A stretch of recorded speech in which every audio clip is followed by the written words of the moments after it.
सूर्यपुत्र कर्ण, जो कि हिंदू मिथोलॉजी और महाभारत के प्रसिद्ध चरित्र थे। आइए जानते हैं महाभारत के वीर योद्धा कर्ण के बारे में। कुंती ने कर्ण को सूर्य देवता से प्राप्त मंत्र के माध्यम से जन्म दिया था। उनका जन्म कर्ण मांगने पर सूर्य देवता से हुआ था, लेकिन कुंती ने उन्हें छुपाकर पाल पोसकर उनका त्याग किया था, जिसके कारण उनका नाम कर्ण पड़ा। कर्ण का जन्म और बचपन गरीबी में बीता था। उनका पालन पोषण और शिक्षा अधिराज्यों से हुआ था।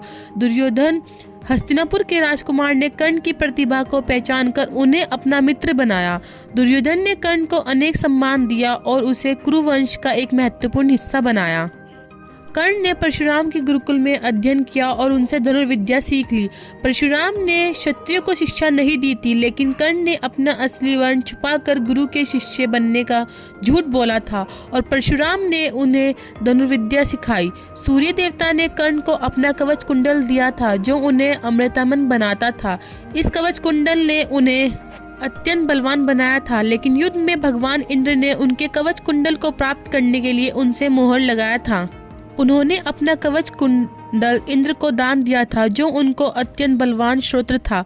महाभारत में कर्ण को सिकंदरी विजय के रूप में भी जाना जाता है, क्योंकि उनका रथ हमेशा विजय की ओर ले जाता था।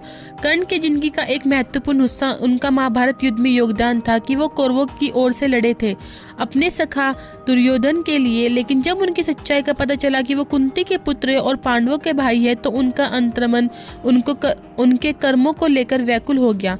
महाभारत युद्ध में कर्ण और अर्जुन के बीच के युद्ध के विशेष महत्व है। दोनों ही महान धनुर्धर थे और उनका युद्ध कई बार उनके आक्रामक पराक्रमक दिखाता था। उनका युद्ध महाभारत एक प्रसिद्ध क्षेत्र है। कर्ण के अंत की कहानी अत्यंत दिलों को छू लेने वाली है। अर्जुन और कर्ण ने युद्ध में अर्जुन ने कर्ण को मारा जब उनका रथ फंस गया और वो उस समय अपने रथ के नीचे अटक गए थे। कर्ण के चरित्र में सामाजिक दृष्टि से विशेषता थी। उनका विश्वास था कि कर्म ही सब कुछ होता है और वो हमेशा अपने कर्तव्यों के पालन करते रहे। उनकी वफादारी, साहस और क्षमा शक्ति उन्हें यादगार बना देती है। उनका अंत आश्चर्यजनक था और महाभारत के अनेक उपन्यासों में कर्ण के महत्वपूर्ण संदेश दिए गए हैं, जो जीवन के मूल्य और सामाजिक विशेषता से जुड़ी है।